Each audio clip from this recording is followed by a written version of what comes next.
Salam waras, salam toleransi dari ujung yang paling timur, yaitu negeriku Papua. Sambil menjaga kios kelontonganku, di sini kita akan berbagi sharing ya teman-teman, yaitu tentang kejadian demo kemarin. Demo kemarin sebenarnya harusnya tujuan yang utama itu yang harus dijalankan. Tetapi dikarenakan sudah banyak orang dan hampir ribuan orang, akhirnya disusupi oleh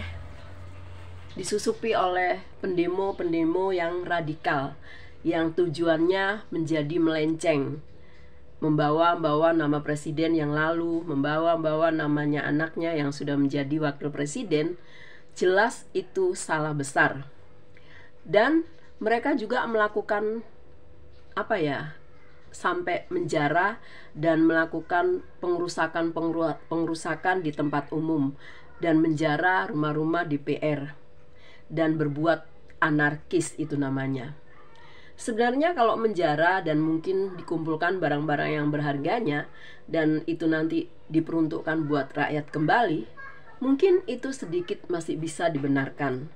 Tapi kalau menjaranya hanya untuk kepentingan diri sendiri, hanya untuk kepentingan golongan, hanya untuk hawa nafsunya yang sudah tidak bisa terarah lagi, akhirnya itu disebut pendemo yang menyusup, dan karena dia sudah berbuat anarkis dan kejahatan sampai merusak juga fasilitas umum.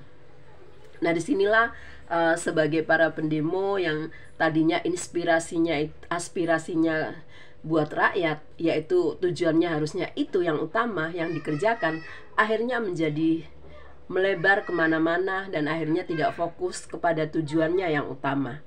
Nah, di sini saya berbagi, kiranya sahabat-sahabatku kemarin yang berdemo, terkhususnya adik-adikku mahasiswa, kedepannya harus demo secara damai dan tentunya aspirasi kalian betul-betul didengar.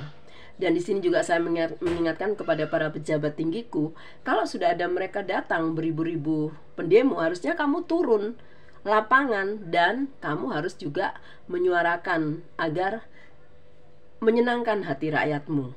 Nah, yang dituntutkan itu tadi masalah upah gajinya DPR, masalah kekayaannya yang terlalu berlebihan, yang dibilang katanya Dewan Perwakilan Rakyat, tapi ternyata bukan Dewan Perwakilan Rakyat, akhirnya menjadi Dewan Pemeras Rakyat.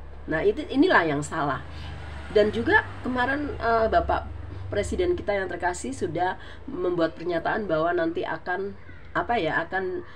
ditindaklanjuti, dan partai-partainya berkata cuman dinonaktifkan. Kita seluruh rakyat Indonesia tidak mau kalau mereka hanya dinonaktifkan, tapi mereka harus dipecat. Kalau dinonaktifkan berarti mereka masih menerima gaji, tapi kalau dipecat jelas itu dia tidak ada menerima gaji. Begitu ya Bapak partai-partai pemimpinnya, tolong bicara yang jelas buat rakyat, yang benar, jujur, terbuka, dan jangan akhirnya hanya cuman seperti makan gula-gula, makan permen. Jadi yang benar dipecat, tidak dinonaktifkan. Nah, itulah permintaan kita seluruh rakyat Indonesia. Dan yang salah kemarin sudah dimasuki oleh penyusup, yaitu pendemo yang radikal. Ayo mulai nantinya kalian fokus ke sana, jangan melenceng ke sana dan ke sini.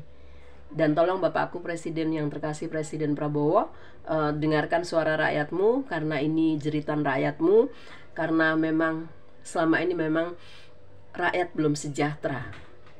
Oke?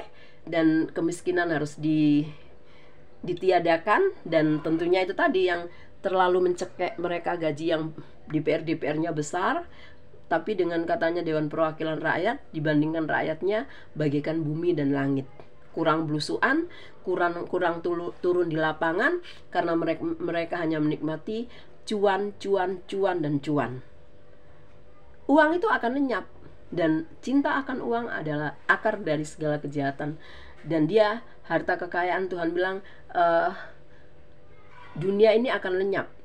Tuhan saya berkata dunia akan lenyap, tetapi firmanku kekal selamanya. Jadi harta benda tidak bisa diandelin. Yang bisa diandelin hanyalah Allah yang hidup, yang maha kuasa, Tuhanku Yesus Kristus. Jadi tolong Bapakku yang terkasih, dengarkan aspirasi rakyatmu, dan tolong dibenahi struktur kepemerintahanmu. Oke, God bless you. Jangan cuma dinonaktifkan tapi dipecat. Oke, God bless you. Dan iya, masalah tentang pengerusakan itu kan kemarin yang anggota dewannya yang menjadi bintang film, padahal dia suka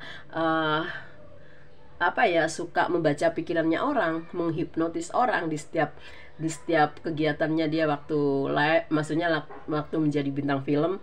Dia bisa membaca pikirannya orang, ternyata pikirannya dia sendiri dia tidak bisa membaca, dan akhirnya terjadi hal-hal yang seperti dirusak rumahnya atau mungkin dijarah barangnya, dia tidak tahu kejadian itu.